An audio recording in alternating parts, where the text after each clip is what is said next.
Gimana kakak semuanya ceritanya? Seru, menghibur, atau membosankan?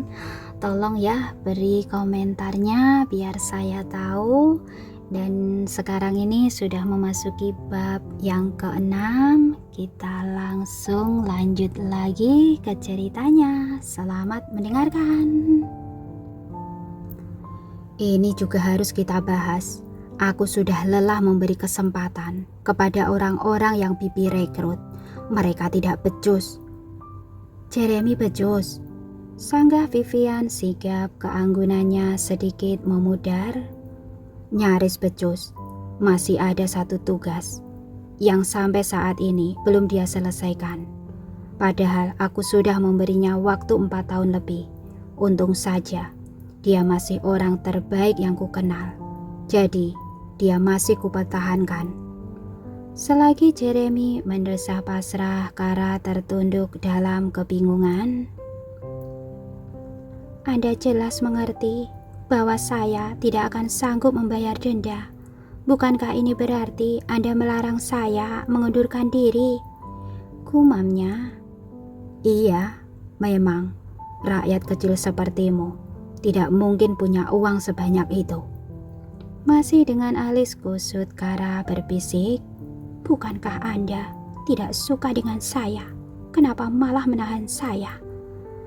Frank mendengus sinis, matanya enggan beralih dari Kara. Ia masih penasaran dengan warna asli dari mata gadis itu. Jangan salah paham, aku hanya ingin memberimu pelajaran bahwa mengambil keputusan itu tidak boleh gegabah. Kara ingin membantah tetapi tidak bisa. Ia memang bersalah. Ia sendiri yang menandatangani kontrak tanpa memastikan siapa CEO-nya. Tapi kalau kau ingin memanfaatkan situasi ini sebagai kesempatan, aku tidak apa-apa. Savior Group memiliki visi untuk menyelamatkan masa depan orang-orang. Barangkali 3 bulan bekerja di sini, pola pikirmu bisa berubah. Percayalah, masa depanmu akan tetap suram kalau kepribadianmu masih seperti ini. Kara menggetakkan rahang. Ia mulai kesulitan menahan kepulan emosi dari darahnya yang mendidih. Kaulah yang membuat hidupku suram. Kara ingin berteriak begitu, namun ia masih harus hidup. Sekarang jalan terbaik adalah bersabar. Anda tidak keberatan bertatap muka dengan saya selama 3 bulan? Frank tersenyum kecil dan menaikkan alis. Responnya membuat Vivian memijat pelipis. Perempuan itu tahu kalau sang CEO pasti merencanakan sesuatu. Baiklah, saya akan menjadi sekretaris Anda untuk 3 bulan ke depan, sahut Kara mantap. Gadis itu mengerti bahwa pekerjaannya tidak akan mudah. Setan cabul itu tidak mungkin membiarkannya damai. Namun bukan Kara namanya jika tidak punya solusi dalam kesulitan. Lihat saja Frank Herbert, sebelum 3 bulan, aku pasti sudah meninggalkan perusahaan ini. Kau tidak akan betah memiliki sekretaris sepertiku. Tunggu saja, Nona tak tahu diri. 3 bulan ke depan akan menjadi momen tak terlupakan dalam hidupmu. Kau akan mengemis-ngemis memohon maaf dariku dan mengakui bahwa kesombongan bukanlah alat untuk meninggikan derajatmu. Tuan, kenapa Anda mengungkit kejadian 4 tahun yang lalu? Bukankah Anda sendiri yang meminta saya untuk berhenti mengusutnya? Mendengar pertanyaan tersebut, pria yang baru saja duduk di kursi bergeming. Aroma sitrus yang terekam oleh hidungnya kembali terkenang. Begitu pula dengan wajah lugu Kara yang tak asing. Akan tetapi ia tidak mungkin menjawab dengan sejujurnya. Harkat dan martabatnya bisa jatuh. Apakah lupa?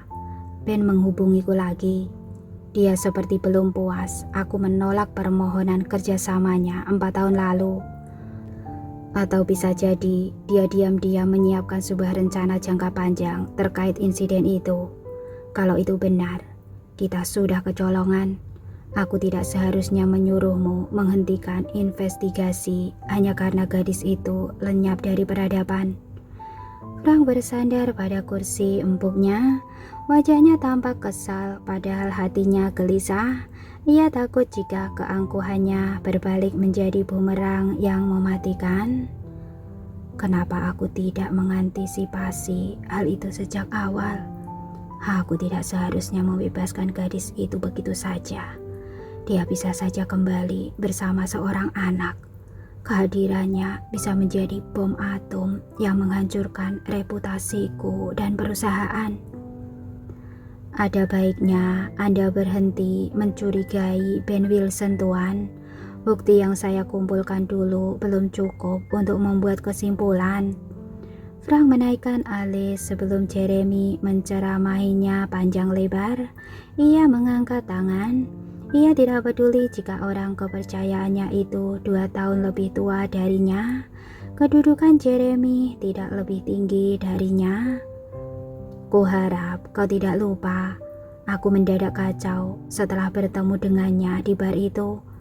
Kalau bukan dia yang memasukkan obat ke dalam minumanku, siapa lagi? Dengan 9 orang pengawal ditambah dirimu, satu-satunya orang yang berkesempatan melakukan itu hanya Ben. Kecuali kau bisa memastikan bahwa seorang bartender yang melakukannya. Memahami perintah tersirat dalam omongan itu, Jeremy pun mengangguk. Sudah 5 tahun lebih ia menjadi orang terdekat Frank. Ia sudah sangat hafal dengan gerak-gerik dan siasat bosnya itu. Baiklah, saya akan melanjutkan investigasi. Lalu bagaimana dengan Kara Martin? Harukah saya menelusuri informasi tentangnya? Tawa kecil tiba-tiba tersembur dari mulut Frank. Telinganya gatal mendengar nama itu. Kita tidak perlu menghabiskan waktu dan energi untuk gadis rendahan itu. Tapi Anda menahannya untuk tetap di sini. Bukankah itu malah dapat mengganggu performa Anda dan perusahaan? Atau jangan-jangan Anda tertarik padanya? Anda tidak biasanya mempertahankan karyawan yang suka berbuat onar, Tuan. Lengkung bibir Frank sontak berbalik arah. Tebakan Jeremy telah membekukan hatinya. Jaga mulutmu. Kau lupa kalau aku sudah memiliki tunangan yang nyaris sempurna. Aku tidak mungkin tertarik pada gadis culun seperti itu. Frank melirik ke arah Kara dengan ekspresi jijik. Gadis di balik kaca itu sedang sibuk membaca buku panduan. Tapi Anda tidak pernah menyimpan rasa terhadap Isabella, Tuan. Hubungan kalian bahkan masih jalan di tempat. Saya rasa bukan sesuatu yang mustahil jika Anda tertarik pada Kara Martin. Dia cantik, cerdas, dan berani. Sangat cocok untuk menaklukkan hati Anda. Kau sudah tidak sayang dengan lidahmu lagi, ha? Ucap Frank sinis. Jika masih, hentikan omong kosongmu. Sekarang, cepat panggil gadis tak tahu diri itu kemari. Permainan harus segera dimulai. Jeremy diam-diam mengulum senyum. Ia sudah sering mengamati gelagat Frank Harper saat menghadapi wanita. Pria itu selalu menjaga jarak sekalipun dengan Isabella.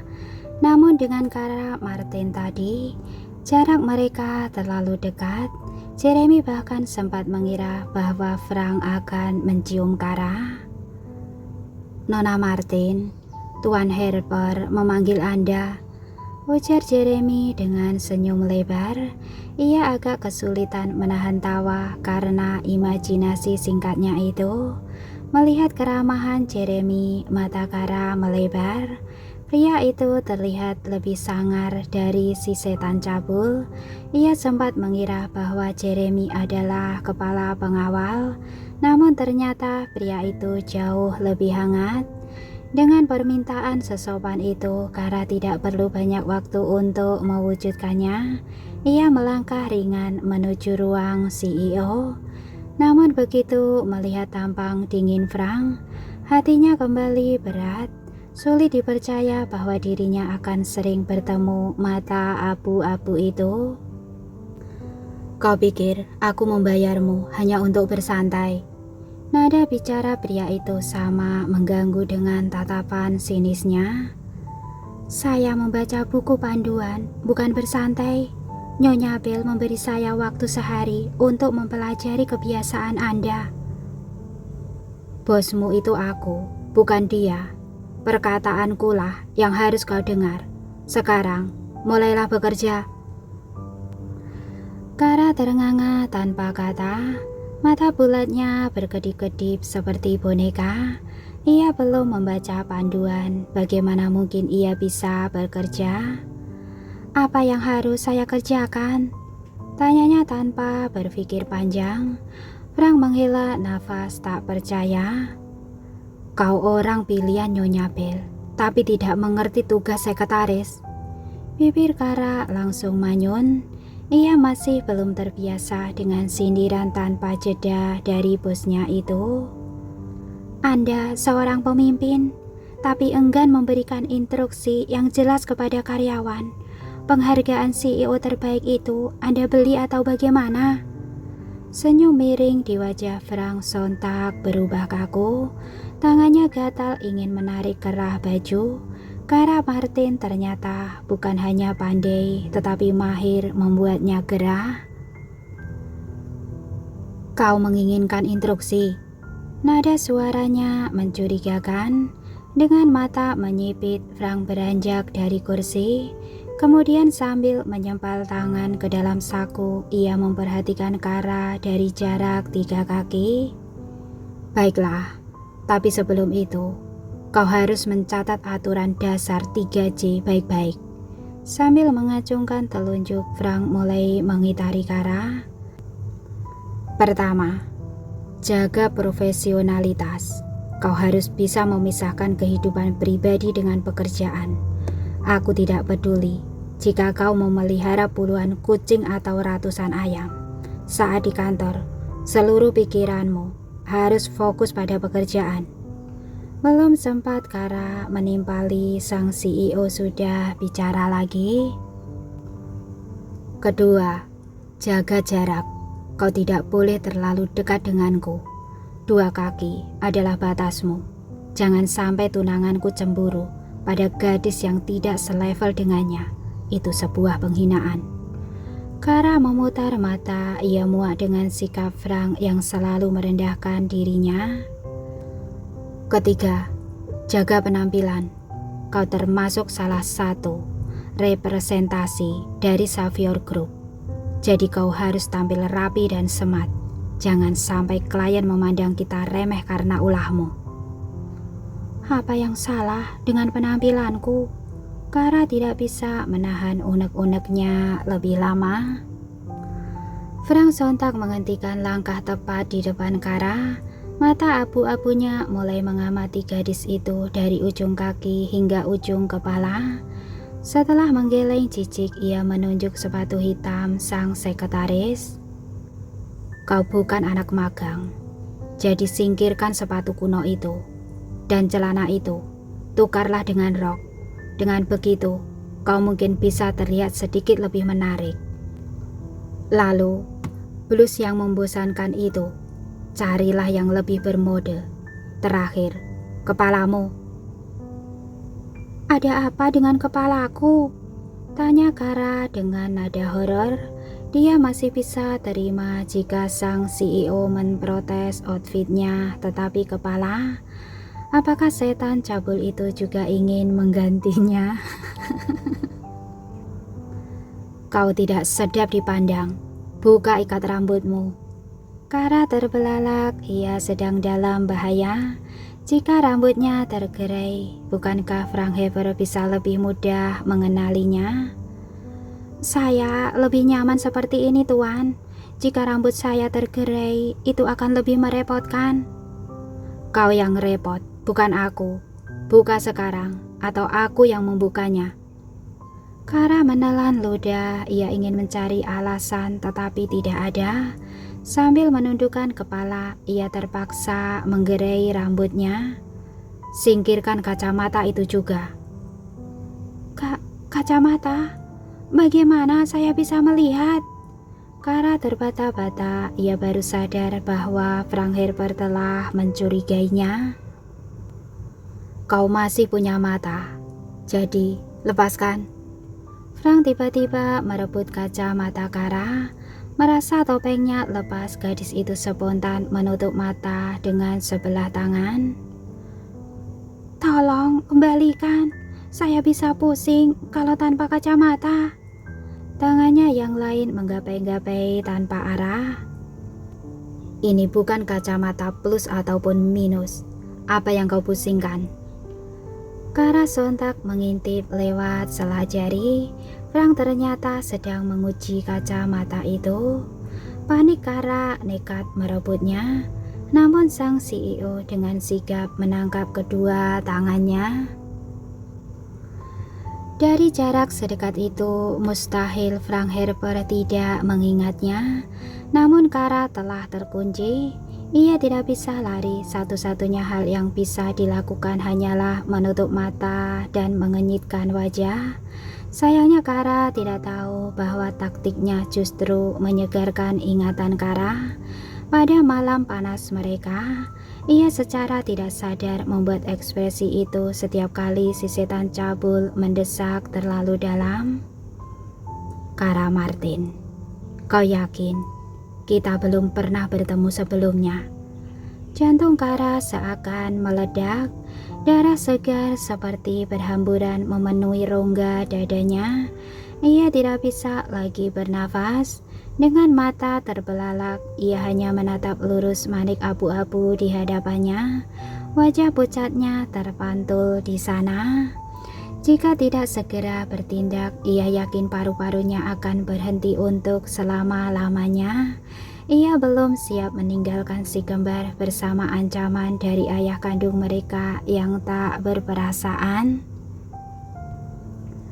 Tuan, hari Kara tanpa terduga, gadis itu sendiri terkejut dengan suaranya. Tidakkah kelakuan Anda ini keterlaluan? Anda meminta saya untuk menjaga jarak, tapi Anda sendiri yang melanggarnya. Frank tertegun mendengar protes tersebut. Dengan alis berkerut ia melirik ke arah genggamannya. Tangan Kara sedang menggeliat di sana. Kau hendak menyerangku. Bukankah wajar jika aku membela diri? Anda yang memulai perkara. Kalau Anda tidak mengambil kacamata saya, mana mungkin saya menyerang? Apakah Anda diam-diam tertarik pada saya? Bola mata Frank hampir melompat keluar. Seumur hidup baru kali ini ada perempuan yang menuduhnya menyimpan rasa. Kau gila. Impianmu itu ketinggian. Frank melepas Kara lalu membersihkan jari-jarinya dengan sapu tangan. Lalu, kenapa Anda tidak membiarkan saya mengundurkan diri? Anda juga bersikap seperti anak kecil yang meminta perhatian. Apakah tunangan Anda yang sempurna itu membosankan? Karena itukah Anda mencari sesuatu yang berbeda? Gadis jelek dan kaku seperti saya ini misalnya. Frank menghela nafas tak percaya.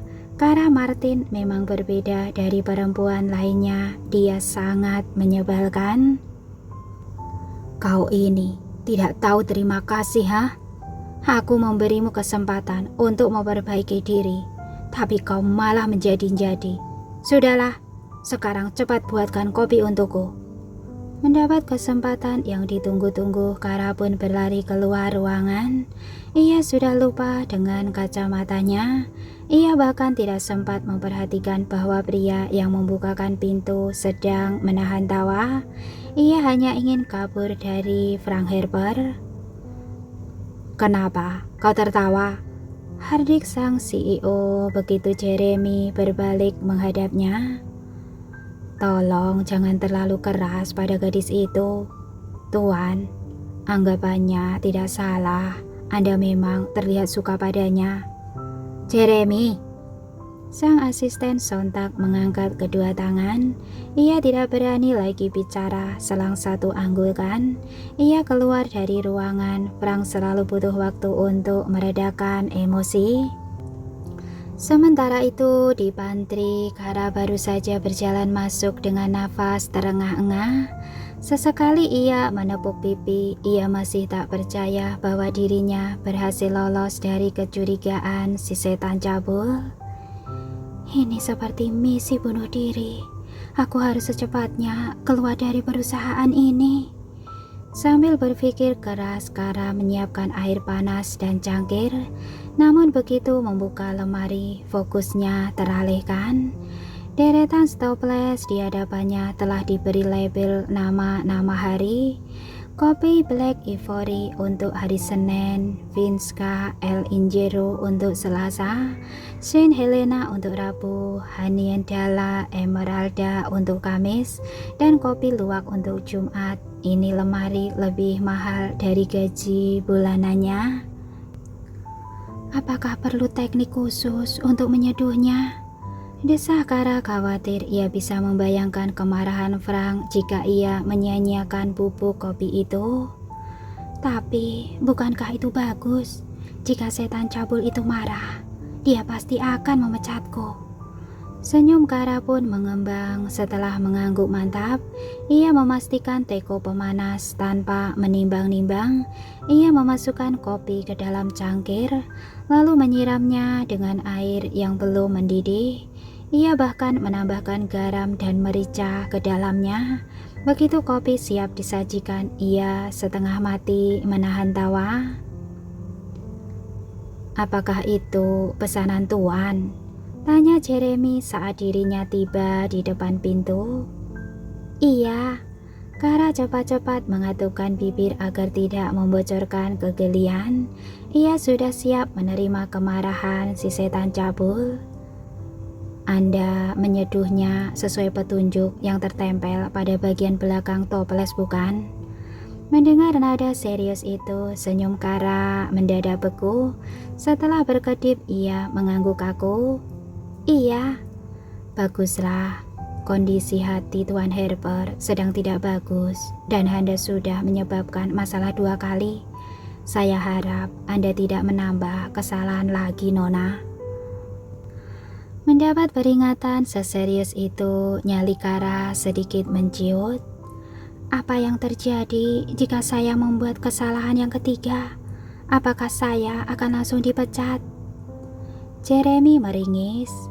Hukuman dari Tuan Harper bukan hanya pemecatan, Nona. Saya harap Anda tidak pernah tahu. Sekarang cepat masuk, jangan biarkan dia menunggu. Jantung Kara melompat tinggi ketika Jeremy mendorong punggungnya melewati pintu. Ia ingin mundur, tetapi mata abu-abu yang mengerikan itu sudah terlanjur menyorotinya. Apa yang terjadi kalau setan cabul itu meminum ini? Apakah ini sungguh misi bunuh diri? Wajah Kara memucat, tangannya mulai gemetar. Namun pria yang sedang menyimak obrolan via telepon itu memanggilnya lewat gerak telunjuk. Mau tidak mau ia menghampiri. Jadi, prototipe CP23 gagal. Suara Frank menggetarkan lutut Kara. Namun gadis itu masih bisa mengendalikan kegugupannya. Malangnya ketika ia hendak meletakkan cangkir, Frank tiba-tiba menggebrak meja. Kopi di tangan Kara nyaris tumpah. Apa kalian lupa? Semua hal yang mengancam reputasi Xavier Group harus dilenyapkan. Aku tidak peduli berapa miliar yang kalian habiskan untuk prototipe itu. Barang rusak dan tidak berguna itu tetap harus dihancurkan. Kara terbelalak dan tidak berani bergerak. Tangannya seperti melekat pada cangkir yang telah mendarat dengan selamat. Wajah Lois dan Emily kini terbayang di benaknya.